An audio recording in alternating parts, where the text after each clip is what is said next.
What is it that it keeps them from confiding in their parents? I think there needs to be like a trust kind of established between a parent and a child, and when a parent breaks that trust, it changes things. If a teenager comes to their parent and like is vulnerable with them, like bearing themselves to them about something that they're going through or their emotions, and their parent either invalidates them or compares them, like, oh, well, I had it much worse than you, or just like anything like that, or just doesn't listen to them, doesn't give them the time of day, that breaks that trust. And so your teenager won't come to you then because they've been hurt by you before.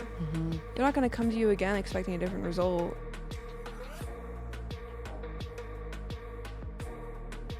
I'm excited for you guys to get to know her. Jasmine Daya, welcome to the podcast.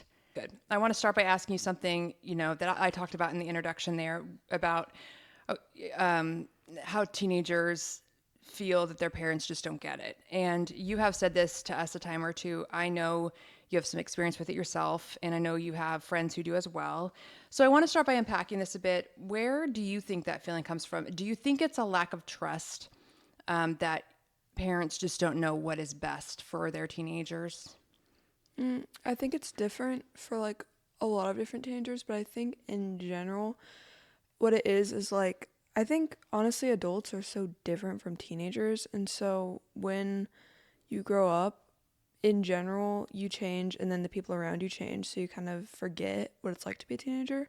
Like, you experienced it and you remember like some aspects of it, but a lot of times parents almost can't really relate, I guess, to Right. it. And not only that, but like every generation it changes, like the teenagers change. And there's especially been an extremely big change between our two generations because of technology and social media and all of that. It just introduces a whole new factor.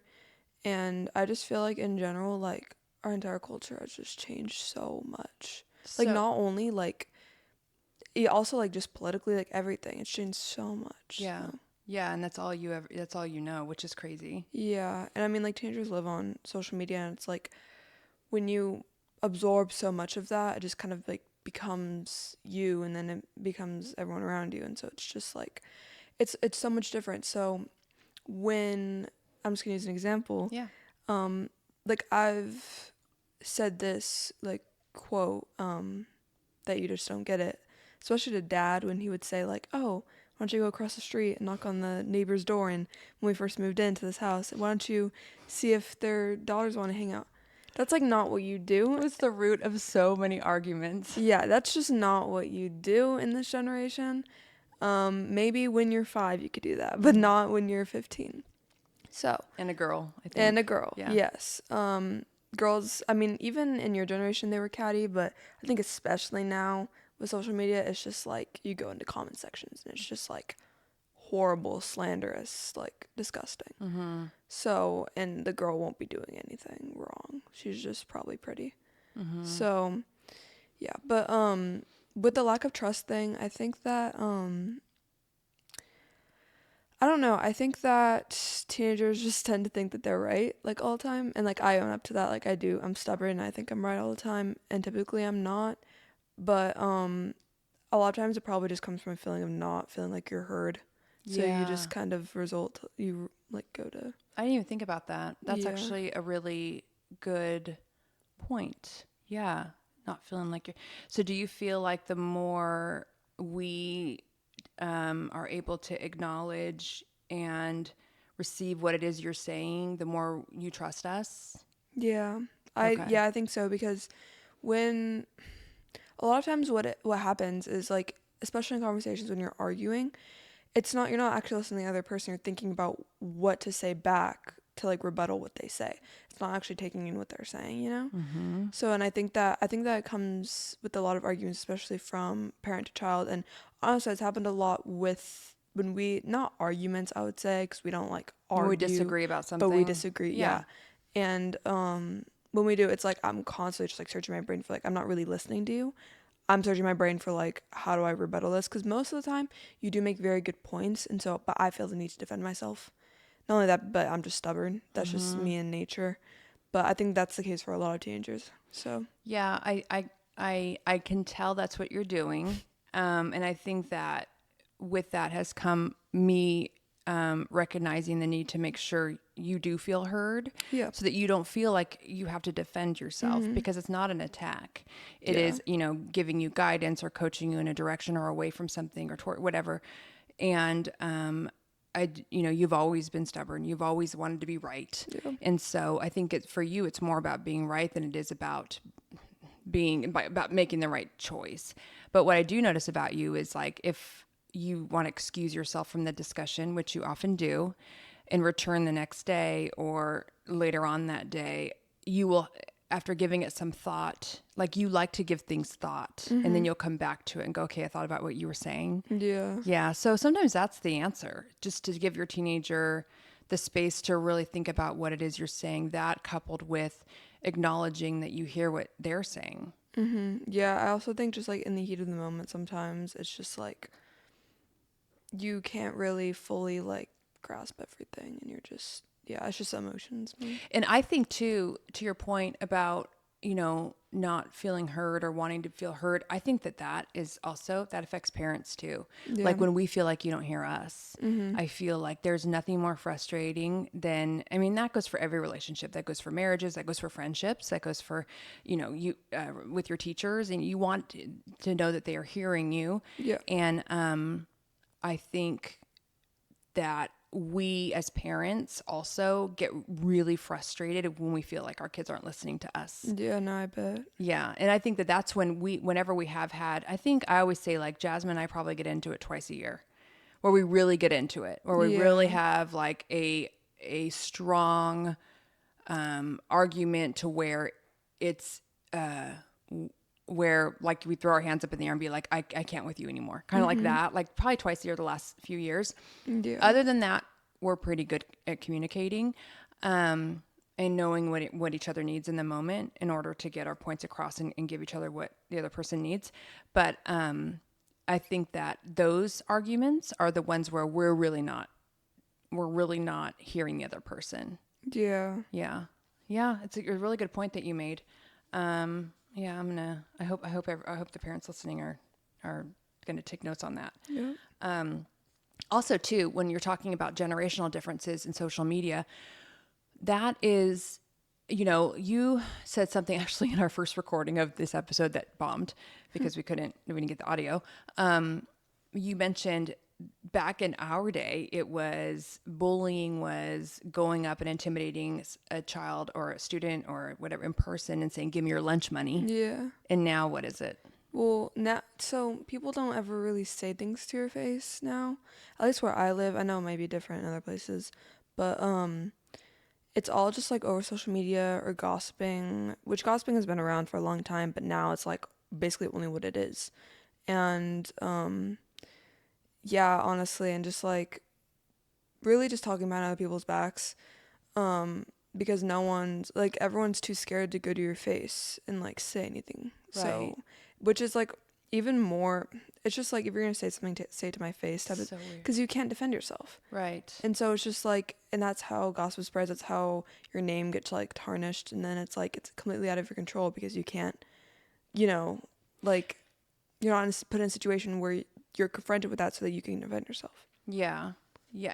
And so do people start, I mean, you've never really clarified this, but do rumors like get started online or like social media, and then it kind of spills over into school, and then how, like, because this is something that we never had to deal with. I would say not necessarily on social media, but I would say like in general over text or like group chats and stuff, or someone will post something on social media, or someone will unfollow someone on social media, just like things like that, or someone will make like a post on their story, or I don't know. It really just depends. I have a question. I don't know if I've ever asked you this before. Do you ever have, let me think about how I want to formulate this. We all, a lot of us parents have heard about, when they talk about like really wait to let your child on social media, really wait to give your child a smartphone or whatever, because otherwise they never get to check out. In our day and age, when we came home, it's like the day we were done from the day, and we didn't have to see or interact or hear from or watch anybody that we had to deal with all day long, and we could have a break from all of that. And now it's like 24/7. And what I wonder, so what for my generation, like you'd go to school the next day, and if you were left out of something, you would you may hear about it. You may hear Mm-hmm. like somebody talking about the night before, or somebody talking about the weekend, and you're like, oh, well, that's a bummer. Like I wasn't invited. And then you kind of move on because they've already moved on. They've already done whatever the thing is. But now it's like in real time. Teenagers will post if they're together with friends and whatever they're doing that weekend or that evening. Is there a lot of FOMO that goes on in between? I would imagine that would cause like, and I don't think this is something we've ever really talked about, but I even think adults go through this where, I mean, I've heard stories from some of my friends. I'm a homebody, so I don't really deal Yeah. with that FOMO, but I mean, 10 years ago maybe, but, how is that for teenagers these days? Do you hear people talk about it? It's so hard. I used to get it really bad. I think that no, it's definitely a big thing, and I think that's almost like when you do post and you're with people, it's almost like this it's like a statement of like I'm hanging out with people, I'm busy, people want to hang out with me type of thing. And it's a statement to like anyone else who like isn't a part of that friend group that it's like, oh, these are the people, these are the core group. You know what I mean? It's just like it's very, at least that's the energy I feel like it gives off. Um but I also just feel like social media in general is very calculated. But yeah, no, I think that everyone experiences a lot of FOMO. And like sometimes on purpose, like when you hang out with people, like you don't post photos if there's someone in the group that isn't there, or like just so that they don't feel that way. When you're being considerate like that, that's like what you do. But I mean, some people just don't because I don't Yeah, know. they're not thinking about who else it's going to affect or Yeah. whatever. But that sucks. You should be able to post whatever you want to post when you want to post it, and but B, at the same time, it sucks that people have to feel left out. In it. Yeah. And if there is a malicious intent behind it, like I'm going to post this so and so knows they weren't invited, well, that's just Mm-hmm. cruel. Something we talked about, I think, the first time we tried to record this episode was, and I don't actually remember what you said, but it had to do with parents not understanding something about the pressures that you guys go through socially. I mean, I mean, that's something we've all gone through. We've all gone through social pressures and stuff, but somehow I feel like you were mentioning something about it being different now, that there's pressure in a different way with this generation, with teenagers, that maybe we didn't have to deal with. Yeah, I think that well, I feel like you probably dealt with it to a certain extent, but I think with social media it makes it a little bit harder. Typically like when you it's like this is so stupid, but this is just like an example. When you have a bunch of unopened snaps on your phone, you're considered like you want it almost.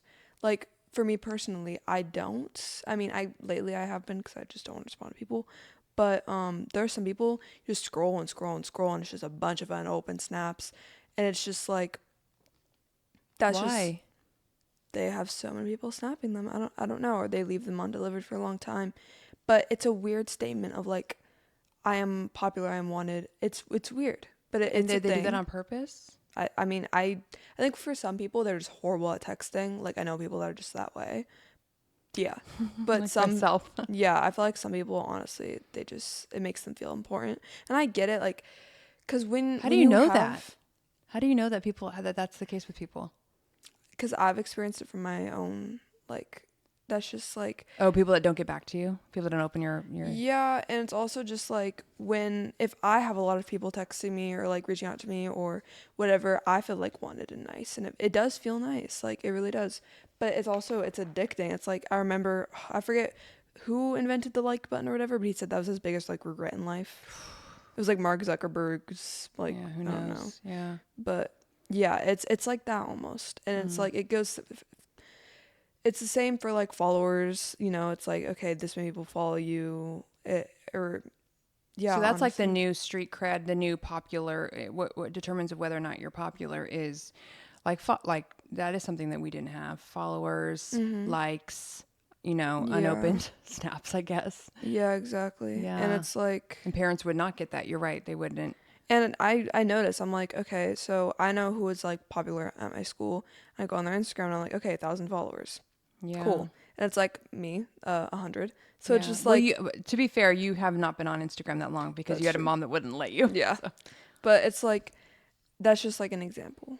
What do you Like, think about the age of kids slash teenagers that because this is something you and I haven't talked about in years probably.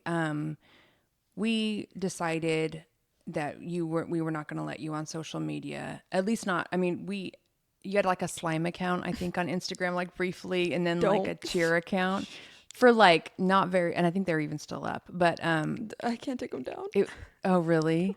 Yeah, they were very temporary, but People are going to go find them.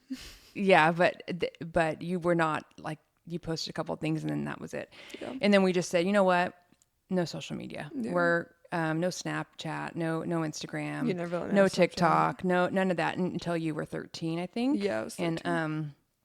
a lot of your friends, all of them probably, I think, were on like before like the age of 10. And when we did when you for your 13th birthday, we let you get Snapchat, not Instagram though, because that's how Mm-hmm. your friends were communicating with each other. Yeah. But you later went on to say, you know what, I'm actually glad that you guys made me wait. What is the reasoning behind that? Honestly, I just got to develop more as a person, I feel like. I think that boredom is honestly really important. Like, because you're forced to like, okay, what am I gonna do? And so you find things that you like to do. And then, that's like that's how people find hobbies or what they're interested in. So for me, I got to be really interested in art and reading, and like I would not have picked up a book ever if it weren't for Never. yeah. You don't when you get on it so young, it's like you don't have any like free time to really discover yourself, you Mm-hmm. know? And I know people who have been on it since the age of like 8, as young as 8, even younger. Mm-hmm. And they don't really have any hobbies or anything they're really interested in or passionate about or anything like that. And I think it's just really important, especially in those developmental years, because 9 years old, 10 years old, 11, that area is your developmental years. That's when like your brain is like really developing, and you're like really becoming like your own person.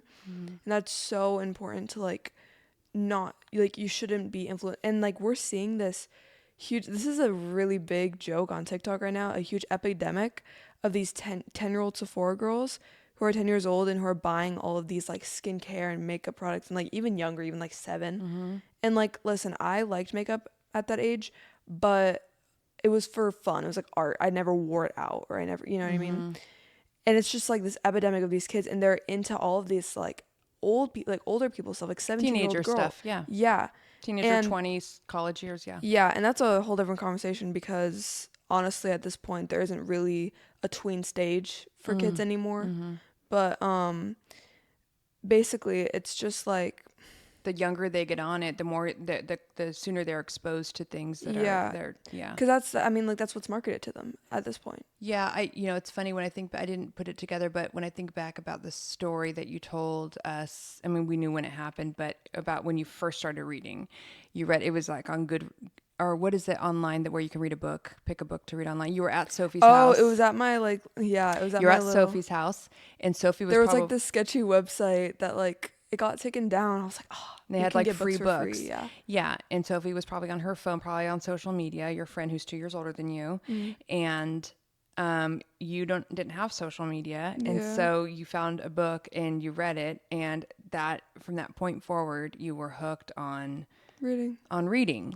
It was honestly like it was a really great form of escapism for me because it was during the It was COVID during COVID. lockdown time, It was and 20. so It was fall of 2020, like October of yeah, 2020. Yeah. and it was that period was really hard, and it was it was honestly a really great form of just escapism, and I felt so happy when reading, like when there was like a really funny scene or when there was like really heartwarming scene. It was like the best form of just like because it exercised my mind. I learned new words, my vocabulary expanded, but it felt like I was watching TV in my head, and it was great. And You read 24. Like you read. yeah, We had to. I remember one time because before you picked up reading before COVID. I mean, maybe a little bit in COVID. You did video games. like Xbox or whatever. Fortnite. And I remember when you started reading, you stopped that altogether. And what I did like about Yeah. Xbox, I will say, was that you had interactions with your friends. Yeah. It And was really great, honestly. That's how I kept in contact with them. and I remember when you stopped altogether with video games and you were reading, or you were in. So we were happy you're reading, but your face was always in a book. You took a book everywhere you went, everywhere you went, and anybody that knows you will remember that. Like there's pictures of us out and you have a book in your hand. Yeah. And I remember when you got on Xbox to play with one of your friends, like just randomly one day, and I got so excited. I'm like, what world do we live in that I'm actually excited that she put her book down to play video games, when most parents it's the other way around. But to the point of like what you're saying about social media, Yeah. had you been on social media, you may have never discovered that. Yeah, because so here's the funny thing. Because I was on social media, I didn't feel the need to like be social or like to be social for the looks for anyone else.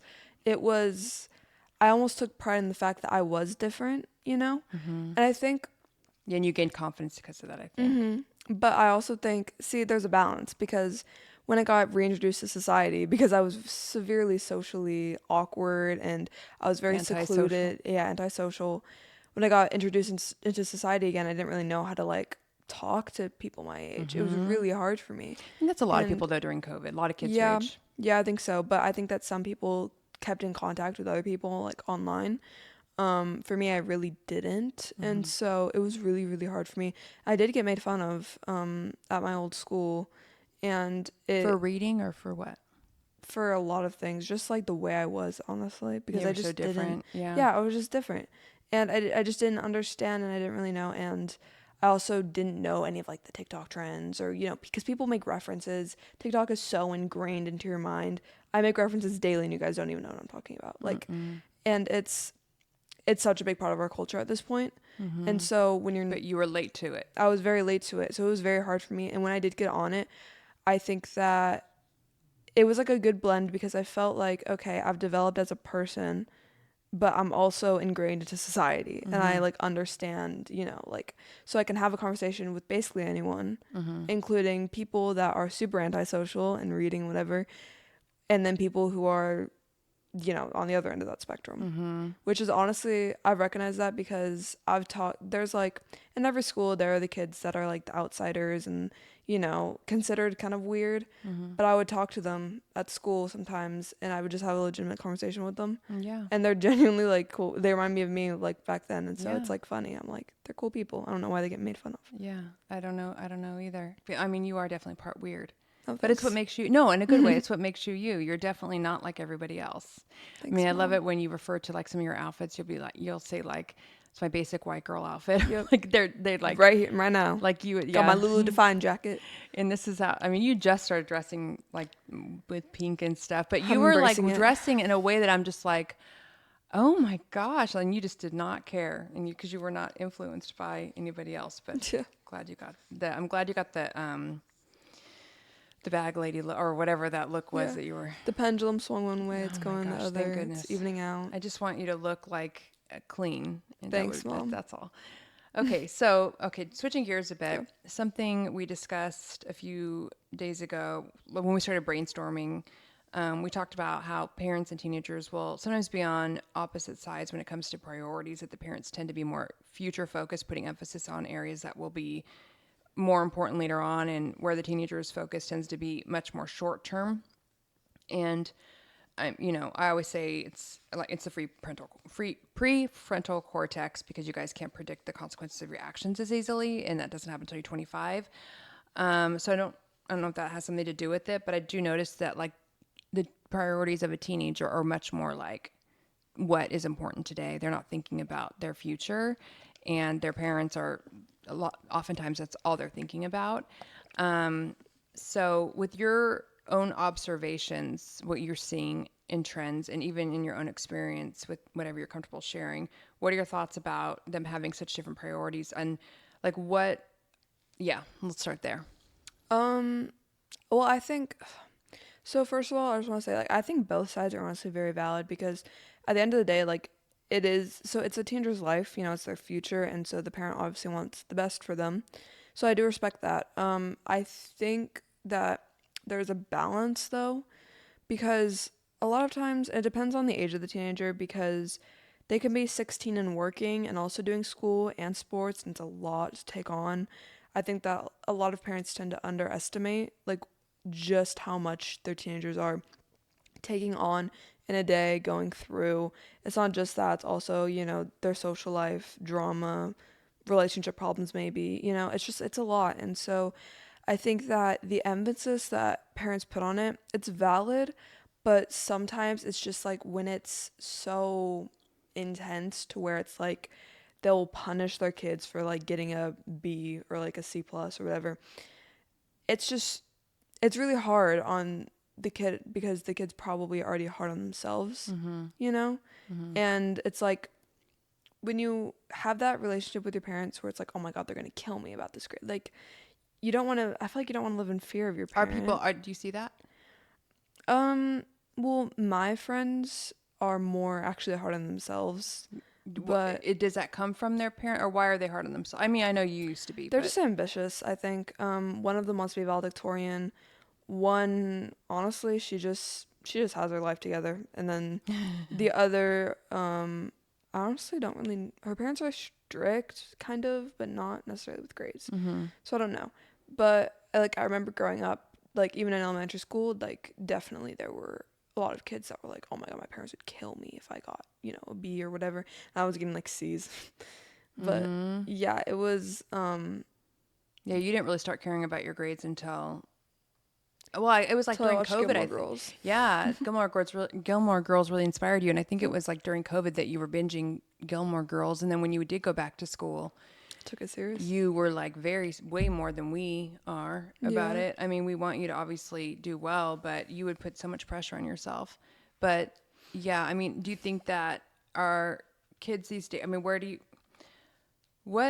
are some of the areas that teenagers are struggling with, or what do they worry about most that their parents like may not know about? Um, I think that I think for a lot of teenagers, I mean, it depends on their relationship with their parents, but I think that in general, it's hard I feel like we're all trying to portray like a false image of ourselves, like put on a facade, Facade. facade. Shut up. She learned that word by reading because she's so in her head it's always facade and yeah. Okay, Now facade, I whatever. no, honey, you know what the word means. That's the No, I know, important I part. know. Yeah, go ahead. Sorry. That they're like, okay, and that they're like their life is together and that they're good and their emotions are fine. And so a lot of times when you're in that mode, it's almost like a survival mode. When you're in that mode, it's hard to turn that off in front of your parents too. And so your teenager may be going through a lot, like, and they're just handling a lot and they're really stressed. And because school's really stressful and balancing that with everything else is really hard. And it's just exhausting, honestly, every day to like go to school. It sounds so simple, but it's really exhausting. And I Do mean, you think like, it's exhausting for everybody? yes, Really? yes. That's the feedback you hear. I know this because of TikTok, actually, because there's something called TikTok reposts, and Mm-hmm. so it'll be a depressing TikTok of like, I hate school, whatever. Like, I see like 10 reposts, a bunch of people I Wow. know reposting. Wow. So it's like, I, so teenagers are feeling this way and going through all this, and I think a lot of teenagers just feel like they can't really talk about it or speak up about it to their parents, maybe because they don't want their parents to think that they're like complaining or that they're like whatever the thing is. But That brings up a question about, we've talked about this before, the whole glamorization of mental illness and depression, and how that's really been highlighted on social media, and it's highlighted in movies and shows and songs, and it's become this thing that's almost like it makes you feel, I don't know, can you talk about that a little bit? You know more than I would. yeah, I think that effort originally just in media was to spread awareness, but I think it's either reached the wrong audience. Well, I think it's reached teenagers, which I feel like isn't a great audience because teenagers are so impressionable and they just absorb everything that they're given. And So like they're easily influenced by everything, like the stuff that's good for them, they're influenced by, and but also the stuff yep. that's bad for them. They're Yeah, because an example of something that's good for you that they're influenced by is like a healthy lifestyle. What's in right now is clean girl, healthy Pilates girl. She does yoga and she eats whole foods. Like right. that's really in right now. So a lot of teenagers are doing that. But it's like there's also But there was a period of time where it was this other more dark. and I personally know one person who honestly her introduction to mental illness was through this show called Euphoria, and that made her just go down a hill because it almost spreading that awareness makes you so aware of your emotions to where it causes this like loop, this spiral. It's really bad, but I think that for a lot of people they found comfort in like sitting in that sadness and whatever, and also surrounding them, creating an echo chamber of like sad music, watching sad movies and shows, and whatever form of media. And originally it was like to feel comforted and also to feel like understood, but I think it's gotten to a point for a lot of people where it's just like it's all they see and they're surrounded by, so they don't have like anything else, it's like they're Yeah. unreachable. So yeah. Yeah. Good. I also think that it's like if you're sad, you're depressed, it's not like cuz like people in like the 60s would say like, "Oh, you have the blues" or whatever. They would like make it smaller than it actually was, which honestly is more helpful than you'd think. It's not necessarily invalidating it, I don't think, because everyone has emotions at the end of the day, and there are people that have had breakdown. Like everyone has had a breakdown. Okay? And Yeah. so it's like but that doesn't necessarily make you have a like chronically ill mental illness, Yeah. which a lot of people are self-diagnosing and whatever just because they are going through a really hard period in their life, which I'm not trying to invalidate at all, because people's feelings are valid and what they go through is completely valid, but that doesn't mean that you have this chronic chemical imbalance mental illness. And what's something that you pointed out is that it gives, and I just want to be clear, you and I both have some experience in this area without saying too much. Yeah. So we're not at all invalidating anybody. Not at all. But the problem is that when you're exposing a lot of young, so it's twofold. So on one side, it's good because it's raising awareness, and we need that because back in my day, there wasn't any awareness, Yeah. and we heard about a kid in high school who was on Prozac his senior year, a very popular kid, got around the entire school. It was big news, huge news. You know about this, I've told you. Yeah. And now it's like every other person you meet that's a teenager Yeah. is on something or being treated or Everyone. in therapy or whatever. So it is to the point now where we have that awareness, which is good. We need that. But at the same time, that pendulum swung so far the other direction that now it's the whole question of would this person have developed this sort of identity of I am like identifying with being a Mentally ill person. yeah. Had they not ever been exposed to the idea that it was like glamorized, in whether it's songs or whether it's music or shows or social media or movies, Yeah. there's some question to that. It's like kind of like drugs, you know? I also think that as a teenager, you're trying to find your identity, and a lot of people will find it in their whatever emotions are going through, their mental illness. And so people will make it their identity and make it, but it then furthers it. You know what I mean? Yeah, it feeds it. It's like Yeah. a feedback loop. Exactly. And they may have not even gone to that point in the beginning if they hadn't made it their entire like how you said about your autoimmune issues. Yeah. How you made it your entire identity, very which much. it's made it worse almost. It did. Yeah. It's So a feedback loop. Yeah. so And you have to interrupt the loop. I mean, you and I have had so many conversations about this because it was such a big thing in your old school that we talked about. It's like you have to cut that feedback loop and start feeding it another direction. yeah. But yeah, I was going to say something else on it, but I can't remember. Shoot. Well, yeah. Oh, I know what I was going to say. One of the points that you made recently was it kind of sucks because the people that are really suffering, sometimes they're not getting what they need because the attention's going to people who. Do you remember when we talked about Yeah, this? so people, because there's now been this epidemic of people who either exaggerate it or whatever, attention seekers essentially, then people who actually have it are accused of being an attention seeker. I'm not saying that people who claim to have whatever are attention seekers. I'm just saying that, like, this is just an example. Someone that self harms but just does it so that, and then shows their friends and is like, look what I did. Like, that's, I've heard of a story once of a fourth grader doing that and showing their friends. See, but Yeah. at the same time, at the same time, it's so hard because is it a cry for help? You don't know. It's like the person who Yeah. threatens, suicide. Sometimes, you can't be so quick to discount it. But I think more Yeah. my point in saying this, in bringing this up, was that people will automatically assume, oftentimes, that if you are really genuinely struggling with a mental illness, that you are an attention seeker because that's what they're used to seeing. And we know somebody who actually considered one of your friends that when they'd heard about her, they're, oh, is she an attention seeker? Where she truly was not. She had been hospitalized for her mental illness. And it was your other friend's immediate suspicion, Yeah. which is sad. It's not taken seriously. So it's tough. It's really tough out there. But I'm glad to see that it's starting to dissipate, that whole Yeah.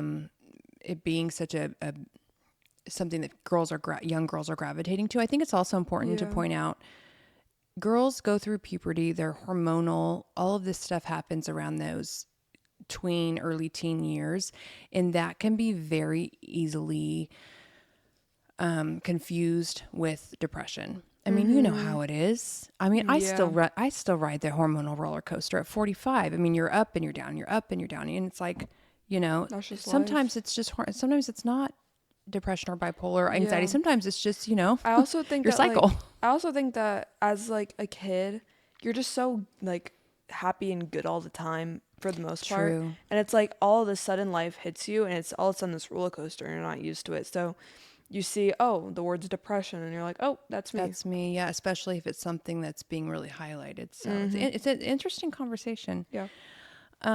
Why do you think teenagers don't confide in their parents more? Is there something that the teenagers are afraid of? Do they not feel safe? Like, what is it that it keeps them from confiding in their parents? I think there needs to be like a trust kind of established between a parent and a child, and when a parent breaks that trust, it changes things. If a teenager comes to their parent and like is vulnerable with them, like bearing themselves to them, about something that they're going through or their emotions, and their parent either invalidates them or compares them, like, oh, well, I had it much worse than you, or just like anything like that, or just doesn't listen to them, doesn't give them the time of day, that breaks that trust.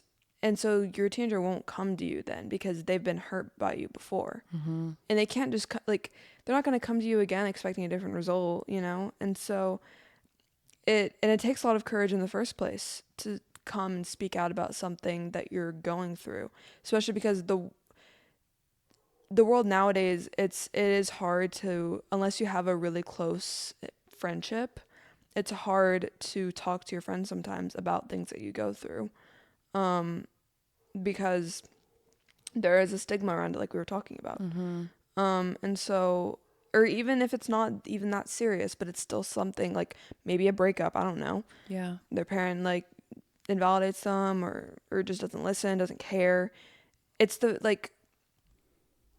biggest advice I'd give to parents is not just literally just listen. Like, listen, like, be that open ear, and then you can provide advice, but I wouldn't say tell them what to do. I feel like there's a healthy balance between that.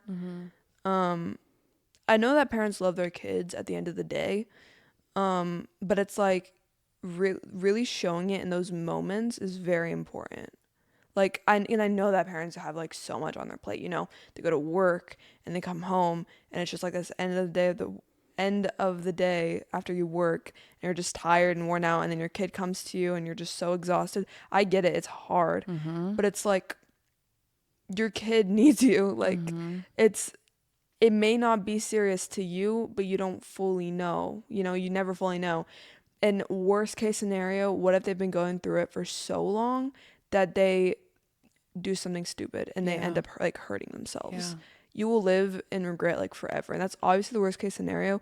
But there have been scenarios like that I have heard of, that everyone's heard of, but personally that I've seen, and it's not, it's, You intervened in somebody's yeah, it's not, some you never want to live in that regret. So I just say like have that constant contact where you feel in touch with each other, which you have with me, honestly. Because anytime you feel like I'm acting off or whatever, you're just like, hey, how are you? You doing good? And I I'm have my just, Jasmine radar up and I yep. can sense it. I think you're just sensitive to energies in I that way am. Well, too. that and also too until this podcast came around. And really, I mean, I guess a little bit with staging too is when I started really becoming more busy. You know, you guys were my job, and Yeah, that my family in the house, and not, and that's where I always say, you know, because I know you are the go-to friend for a lot of the your therapist friend. peers, yeah, and Jordan is too, and a lot of times you guys can come down on the parents and be like, I don't know why their Yeah. parents, and I always say, listen, you guys don't understand. You are spoiled. You have had me to yourself. You have not had, I mean, you guys are my world. And now I don't know any, I could count on one hand if I know any parents that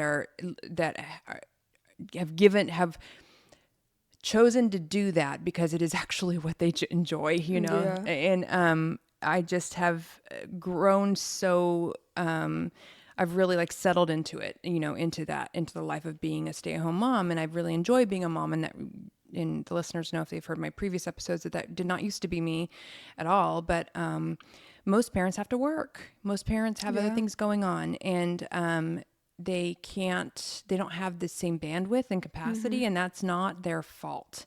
And so you have to go easy on the parent. And I always tell you to Yeah. tell your friends that too. Like it's, the parents want to know, but, I think sometimes they've got so much going on. They're so distracted. Sometimes they're not catching the signs.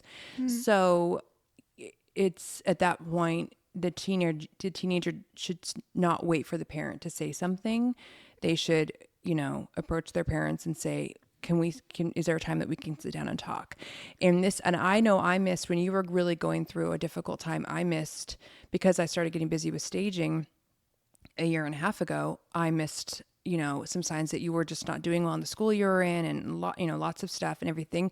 So, and it happened so easily, so quickly. And if it happened to me by doing staging, which is nothing in comparison to most Yeah. of these careers, it can happen to any parents. So I always say, you know, you gotta consider like the differences there. But as far as kids, what can parents do to help their teenager want to open up to them more? Do you think like checking on them is Yeah, I mean, I think a couple things.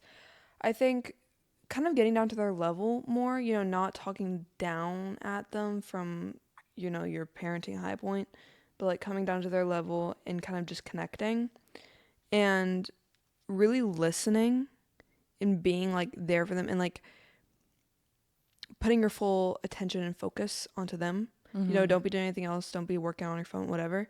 Just like really make sure that they feel heard and really just establishing that trust, because once that trust is established and the teenager feels like they can come to you, they will. Most of the time they will. And so that's really important. I mean, that's what I assume what parents want. And so yeah, I think that's like honestly the main thing. And I think something that I think occurs, this is definitely not you, but I think it's out there. I think that there's a lot of teenagers that there's a lot of like cries for attention from their parents because maybe they're not getting enough attention at home. yeah. So they'll act out almost intentionally, like purposefully, Yeah. to get their parents' attention. And with how the parents have responded, the ones I know about will say, oh, they're just trying to get attention. And that's tough because, yes, that is what they're trying to do. They are trying to get your attention. Yeah. You are correct about that, but why? Why are Hmm. they trying to get? That's why I So, think that like recognizing what when your child does something good and positive, I think that's so important because if they're only getting recognized for the things that they do bad and punished, then they're just going to keep on doing that because yeah. that's the only, it's Mm-hmm. really, I mean, like parenting and stuff, especially in the younger years, is so like important. Like how you do it is so important. It's literally like it's this being that is growing and their brain is developing, and it's what they're surrounded by affects them and how their brain develops. It's so important, and even in their teen years.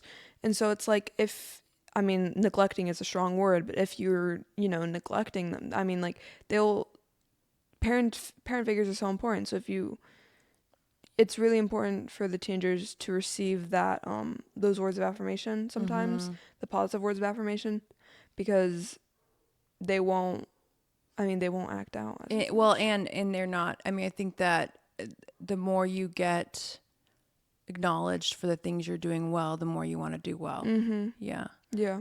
And the more you get acknowledged for the things you're not doing well, the more you may act out. Yeah. Because if that's the only form of attention you're receiving, I Mhm. mean, I don't know what I'm saying. I do not No, have it's a degree in 100% this, but true. I suspect that there's something to No, that. because I know that. Like I've seen it. Yeah.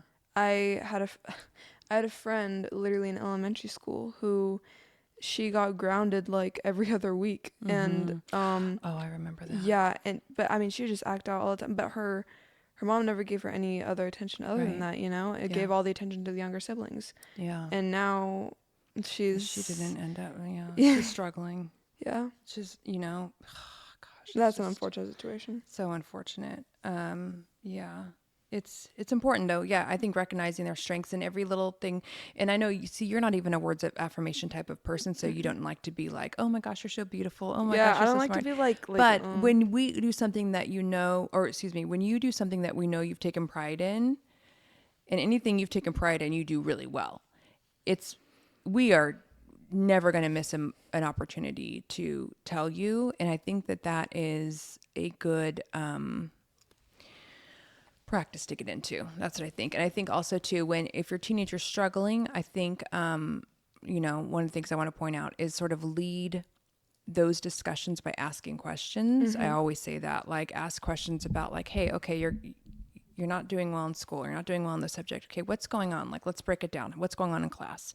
And just sort of, instead of, like you said, get on their level, Mhm. instead of, Yeah, and don't like oh God, like going back to like the whole grades thing, like I know someone who they got home from work one day and their dad just immediately started yelling at them because of their report card came in, not even knowing the context of it, because there was so many other factors that because she moved schools, it was a whole thing. And it's like, hear your child out, like, right. don't automatically jump to like the punishment. Being so reactive. Yeah. Yeah. Yeah. Yeah. Very good point. Okay. Let's see.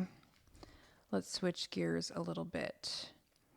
Um, which areas do you think the teenagers feel their parents are putting too much attention on, or is there anything that teen or parents are doing, are putting pressure on their kids? Do you see that much? I mean, you don't. I mean, I don't put any pressure on you really, but you put enough pressure on yourself, so I you don't mean, have to. yeah. I think, well, honestly, though, I think it's just different for a lot of parents. I mean, for a lot of years, and this was valid on your guys' part, but you put a lot of pressure on me to be social, Yes, that is true. That Um, is true. but I needed it, and Yeah. You had the other stuff figured out. It's like we didn't yeah. need to worry about you with school. We didn't really need to worry. Like, you're like the most well-behaved kid. You like never. It's hard to come down on you because you're just such a good kid. I would say slightly lazy is not the right word, but you're not Thanks. the no. I'm saying it's not the right word. You're not the quickest to like be super like helpful with household stuff, but that's not a behavior. I cleaned the whole kitchen I know last you're getting night. better. I'm just saying there's like been a sort of I know, by the way, thank you. Yeah. I kept meaning to Yeah, girl, recognize you you're for that. welcome. No, like honestly, that's probably the best cleanup I've seen you do. And so I know you're trying. I do. But as far as like your history, if there's one thing that I could complain about, it would be like, okay, well, she doesn't really contribute to that kind of stuff. But as far as behavior goes, I mean, it's like super easy. Like you're a very easy child. You Yeah. never act up ever. So we've never really had to put like a ton of pressure on you for anything because you put pressure on yourself. The only thing is like the social thing. Like it's you are a homebody. You have a history of being a homebody, Yeah. and we knew for you just socially like how important it was. So it's like while other parents are out there trying to get their kids to like stay home and do their homework and be with the family, we're trying to get you out. Yeah. I remember telling somebody recently, I'm like, I wish she would sneak out. Like I wish, like I wish I would, like the day I find something like a beer bottle or like a vape or Yeah. something, I'm gonna be like, oh my, I don't know if I'm gonna be like, wow, okay. No, I'm just Impressed. kidding. That's not. I'm just kidding. That's not. I will not be impressed. I will be pissed off. But Yeah, anyway, probably. don't run with that. Yep. So, anyways, but back to pressure. So, as far as like what you see with other teenagers, are their parents putting pressure on them in other ways? Well, I think that I think in general, okay, so something I've actually noticed is a lot of like ethnic immigrant families, definitely. Yeah. Which most of your Because friends are, to be fair. no, actually, I mean, I have actually a very diverse group of friends, but I think it's like second generation or something. But I think the most that I see, at least in my school, is a lot of pressure with sports and like being involved in that and like extracurricular stuff. So I think that in general school, just getting good grades and stuff, I think is in general what parents put a lot of pressure on. Yeah, honestly. Do parents put pressure on kids to have their life figured out at like 16? I think there's a natural pressure, honestly, to just have your life figured out because you're asked by family members and All the whatever, like, time.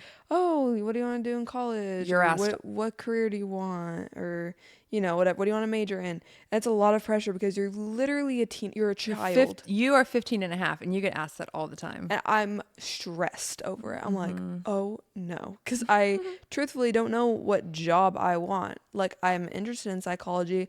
I like writing, but I mean, what job? You know what I mean? Yeah. So it's hard. And very few people know exactly what they want to do. When they're this young. And the likelihood of them sticking with it's slim. Right. And so there's just naturally a lot of pressure to have your life figured out. And not only that, but it's like to have it figured out, it also means like, okay, so you're balancing your schoolwork and you're balancing your sports if you're in some or in your extracurriculars. Your social life. If your you have social a life. boyfriend or. Yeah, exactly. It's like balancing all that is having your life figured out, you Yeah. know? And so it's like, I think there's natural expectation to have it figured out because it's what's expected of you, I guess, which some people live up to it and ends up actually, doing great things for them, but some people don't. And so, I mean, yeah, and it's hard. It's so hard. And so I think some parents just have that expectation and it's hard to live up to. Yeah, and I think also too, we all, I don't want to spend too much time on this, but as far as like college goes, like we all, not we all, that's too broad of a brush to paint with, but like a lot of parents we're still in the habit of like thinking our kids have to, and I know you want to go to college, but, so it's not an issue, but our kids have to go to college in order to have a successful future. And not at all dissing on college. Mark had an amazing college experience. I did not go to college. I went to junior college. Jordan went to junior college and then left after a year because it was during COVID and he decided to start real estate. So, and you want to go away. Yeah. So I think it's smart for me. Everybody's different in what works for them. And the days of college being the answer are, I think, quickly leaving us. So yeah, I mean, there's lots so of other many options. other fields. Yeah. Entrepreneurship, media, like an influencer is like a huge one nowadays. It's weirdly a viable option, you guys, like parents that are listening. Yeah. I mean, I was looking at, just as a podcaster, when you do your research, you can see what's possible income wise it's crazy if you are, but at the same time, there's a lot that goes into that. But it's so easy to be successful now because of TikTok, the algorithm. Yeah. It's so easy to blow up. Today I saw kids from my school get 75,000 likes on a TikTok because they did a TikTok trend. Yeah. So you really, if you did have a strategy and you had somebody sort of helping you with it, you really could monetize an influencer type situation. But obviously, you'd want to parlay that into something like take that money and then become an investor. Yep. You're not gonna be able to Be be smart with a it. TikToker for Yeah. life, probably. No. But another thing I want to ask is totally off topic, but do you notice a difference in teenagers who decide to start driving at 16? Is that It's just honestly the ones that are just like have their life together. I don't know. Like it's weird. It's like I think there's two different types of people. There's the procrastinators and there's the people that have their life together. in the 90s, and I'm sure the generation before mine, and maybe I don't remember what the millennials were like. But you definitely got your license the minute you turned 16. And Yeah. if you didn't, it was because you didn't pass your test. And I know now it's, as you know too, with some of your friends, and Jordan with some of his friends too. It's like nobody's in a hurry anymore. It's like honestly I feel like the more common age is like 17 cuz it's like you're 15 you start procrastinating getting your permit and then by the time you're 16 you're like, "Oh shoot." See, this is the funny thing because you know why you're procrastinating? Because you're distracted because you have social media. I am Yeah. telling you, like, Honestly, we didn't have yeah. anything better to do than to freaking get our ducks in a row to make sure we had our Yeah, license honestly, on yeah, time. that's actually probably it. Probably is. I mean, I have been like scratching my head on that. I'm like, why are teenagers not like chomping at the bit like I we all were? also I also think that in general, your generation, because it's very like your parents go and work and leave you alone in the house for like ever. Gen X. And so you couldn't get rides anywhere. I feel like No, now with we my walked. generation, yeah, with my generation, like we can get rides like anywhere. Yeah. At least for the people I know in the area I live in. Yeah. Everyone can get rides anywhere from their parents or whatever. I was so excited to never have to walk to and from school again. The length I walked. Yeah. Oh, my mom and I still talk about that. It's long for my entire life. Up until I was a sophomore. Okay, so wanted to ask you about the license thing, and then do you think that are teenagers still working at 16? Do you still see like I do. I see it. I see Yeah. it too, and I know you and I have talked about it. Because you want to get money. Yeah, of course, yeah. Do you think? Well, we've kind of already talked about being motivated by praise and being motivated by Yeah. punishment. There are, yeah. So, I know where I was going to bring this up because there were some people that were asking about asking for you to tell the story about what happened with your legs that have been following my social media account since back then. Some people that don't even know you, but remember when you couldn't walk for a few weeks. Yeah. And what we're getting at here is stress. So what happened was Jasmine was a competitive cheerleader for a couple years. Started at 6 in sideline cheer. Started comp cheer at I think 7, and then left when she was 10. And comp cheer, if you don't know about it, it's if you watch the Netflix documentary Cheer, So it's a good. really Watch good, it. really good depiction about what it is like. Even though it's college cheer, you'll get the gist of it. So Jasmine at a young age was doing comp cheer, traveling and everything. And the stress involved in that sport, it's very militant. And it did so much good for her that, she ended up going back at 13 for one season. But so just to circle back, the reason why I'm bringing this up is because of stress and knowing what your teenager can handle stress wise. And with you, you lost your, like randomly started having these weird bouts of pain, I guess, in your legs and your ankles and then you got to the point where you lost your ability to mobilize, like to walk for, it was a couple of weeks and you were hospitalized. Yeah. What do you remember about that? I remember being in the hospital, and I remember like a bunch of people just coming in and like checking. I don't know. I remember just not really understanding fully what was happening, but I just knew like I just couldn't walk. Like, and it was confusing. And It didn't seem like you were scared. no, but I think it was almost that child ignorance of just like, things will be fine. Oh my gosh, we were literally terrified because of my issues. Yeah, we were like, oh no, she's getting it. But really, what we came to find out is because your legs, basically, what would happen if you try to stand up? What would happen? I was like how you said, a deer, like baby deer, Like walking. a baby deer trying to walk. Yeah, Yeah, it was like they were weak. They wouldn't like the muscles wouldn't work. they wouldn't hold you. Yeah. And so, but we saw. I'll finish up the story. Yeah, go ahead. We yeah. saw this, wait, what's it called? Muscle. Myoskeletal. Well, you were in the hospital for Oh, yeah. 3 nights, and you were seen by every specialist. So let me just, I want to edify this story a bit. So, at first you take her in and she's not scared. She's not upset. And you're just like, what in the world? Like, is she making this up? She's 10. Like, this is so bizarre. It's out of nowhere. And then the special or whoever came in, I think this is right before you were still in the ER. So whatever doctor came in, I think a couple of them did this though. And they'd ask you they're like, just stand up, just stand up. And you're like, I can't. And then I know they thought you were faking it. And then when you finally did, he kind of grabbed your elbow to stand you up. You like went to put a foot forward. And then it was so obvious that you were not faking it because you looked like a baby fawn trying to walk. And then you fell, you grabbed onto whatever was near you to like brace yourself. And he was like, oh, okay. All right, come on. I'm sorry. And like, that happened, I think, twice with 2 different doctors. And of course, then they admitted you and they were like, oh my gosh, something's definitely wrong. And so you were seen by a few different specialists. And then what ended up happening was after 3 nights, we went home and we followed up with our myoskeletal specialist. And we took you to go see him to see if there was anything he could figure out, just because he's good at like muscular stuff. And so what happened? So basically, he took me in and worked on me for like 3 hours. And basically, like, I honestly don't know how to explain it other than like, it's like a really, really painful massage where he was just like working my muscles. And basically, what was happening, my muscles weren't firing. Like, and Right. so he got them to fire. I don't know the science behind it. He got them to fire again, basically. Yeah. So my legs were weak from not walking for like a couple weeks, but I stood up and I was like, I could walk, and it was crazy. Yeah, And it was. yeah, He said that your muscles from your diaphragm to your ankles were completely locked down, and he said it's absolutely from stress. Whatever she's been doing, this doesn't happen unless somebody's under a lot of stress, and because she's so young, she's more susceptible. So at that point, we knew, okay, yeah. she's just not built for this And sport. honestly, stress I feel like reflects heavily on my body.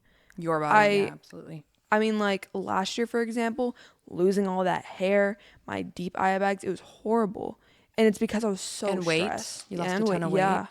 And stress is like, just, I feel like it honestly like wreaks havoc on my body. Yeah, I was telling my friend Gabby at school, sorry, I don't know if we should bleep her name, but it's fine. yeah, I was telling her at school about that, and she was like, wow. Yeah, you lost like 20 pounds. You lost a ton of hair. I gained a lot back, y'all. We're good. You gained a lot, what, hair? No, Or weight? well, both. Your weight is healthy now. Your Yeah. hair's looking healthier. And yeah, so it's just, yeah, you really carry your stress physically. But anyway, a lot of people were wondering about that. Like, how did you handle that or whatever? And I think that you weren't scared. You weren't worried. And Oh, we're talking about when I was 10. yeah, but yeah. you were definitely stressed, which is what caused it. And I Yeah. think that when, Well, I would just like, honestly, sorry to interrupt you, but No, I would yeah. like, I remember this so vividly every single day. I would like wake up and I would just be so stressed and like I wouldn't want to leave my bed. And it was because I dreaded cheer. Like I didn't want to go to cheer practice at all because at that time the gym that I was at was very, very intense. So yeah, it was really, really rigorous and insane, and I honestly grew to really hate it. Like I really hated it, and I would dread practice every single day, and I'd wake up just in a panic because I knew that I had to go. I'd be at school and I'd be like, I would have just this anxiety pit in my stomach. There was so much stress like that I felt at literally 10 years old. Yeah, so we pulled you out because we knew that if this is what stress is what was causing this, that we knew probably where it was coming from. And I guess the point in telling the story was, one, because a lot of people were curious, and no, she has not gone through that since then with the legs. But two, I think it's important for us to realize that all our kids are not all the same. They're not all created the same. Some of Jasmine's friends, some of our friends' kids as well, their capacity to handle stress is so much stronger than yours. It's like I always say, it's comparing like a paper plate to a heavy porcelain piece of china. Like, what is your capacity to handle that kind of weight of the stress? Like every child and teenager is going to be different. And do I think that particular sport brought a ton of value. I do. I think it really did. I but at the same time, like, you have to kind of evaluate, like, when the cost of that value becomes too much, you have to then reevaluate, like, is it worth it to keep going? Yeah. And at that point, the cost was just too high. So just understanding, I think, what your teenager is able to handle and not comparing them to others, because that's one thing I could have easily done with Jasmine, because a lot of your friends were still in cheer and they were doing just fine. They were progressing. And they were handling their lives just fine. I'm like, okay, well, what's wrong with her? And turns out, there's come to find out there's a lot of things that could be contributing that we're not going to go into to some of the reasons why. But I think it's just important to hear your kids. Yeah. Yeah. When they're stressed like that. Okay. So I want to start to try to wrap up. I know we didn't talk about, like, substance abuse and things like that. Do you feel like that's an issue still with issue still? Of course it's an issue. Yeah. But, like, in terms of, like, drinking and cannabis and vaping and pills, and we all have some awareness on some level about the fact that it's existed forever. One of those two things are all, from what you've witnessed, what seems to be the substance that most teenagers right now are being drawn to? Because I feel like it's less and less drinking. It's weed. 100%. Is it? Yeah. Honestly, yeah, I think it's weed. I think nicotine's very addicting, but I think it was honestly like a bit of a trend in like 2020. For whatever reason. I think a lot of influencers were doing it, so people caught on.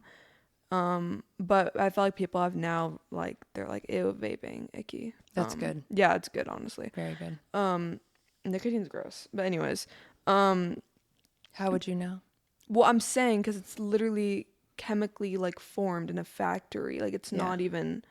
I know that's a case a lot of people will make for cannabis and weed because it's natural. Oh, yeah, because it's natural. I'm not saying they're wrong. I'm just saying that I think I think that for parents who don't know, I think that that's, the way that you guys these days are kind of looking at it, like, nicotine and smoking and all of that is so much worse because it's chemicals. Yeah. Is that kind of what the yeah. thoughts are around that? Yeah. Honestly, yeah. I think that I just think weed's like, I honestly don't really know. I just think it's been normalized. Like, I think a lot of teenagers just do it. Totally normalized. Yeah, so. And it's obviously in California, it's legal. But yeah, that's true. But you don't see a lot of pills or. No, I think it really depends though. Honestly, I'm going to make this point too. A lot of what I'm saying, it depends on what area you're in. Like, it does, yeah. Because I'm saying all of this from like a pretty nice area.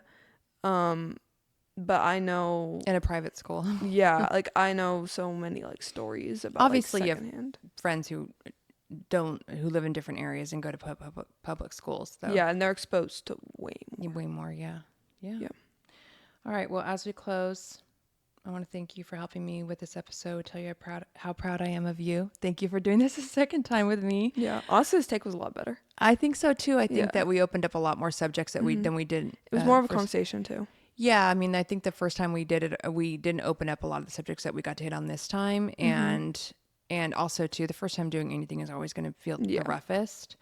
But you are super honest, and I think that parents will appreciate your willingness to share and understand better how to navigate through some of the challenges they have with raising a teenager, because it's not easy. I mean, people always say there's no handbook. Well, there may be a handbook, but there's not a handbook on each individual teenager. So the more we can hear about what's working and what's not working, the more we can sort of, by process of elimination, try to figure out, okay, what have I not tried, or what am I doing too much of, or whatever, and tweak whatever style of parenting we're currently working with. So thank you so much. And to our listeners, thank you guys so much for listening, and we'll see you back here next week. Bye.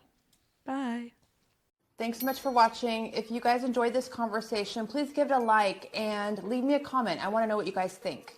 Also, if you're looking for more information about how to be a guest on the show, please go to our website at humanityunlockedpodcast.com. We only record shows in person, and we are located in Sacramento, California. Oh, and if you're not subscribed, make sure you tap that button so you can get updated on weekly episodes as they go live. Is that it? I think that's it. See you guys next time.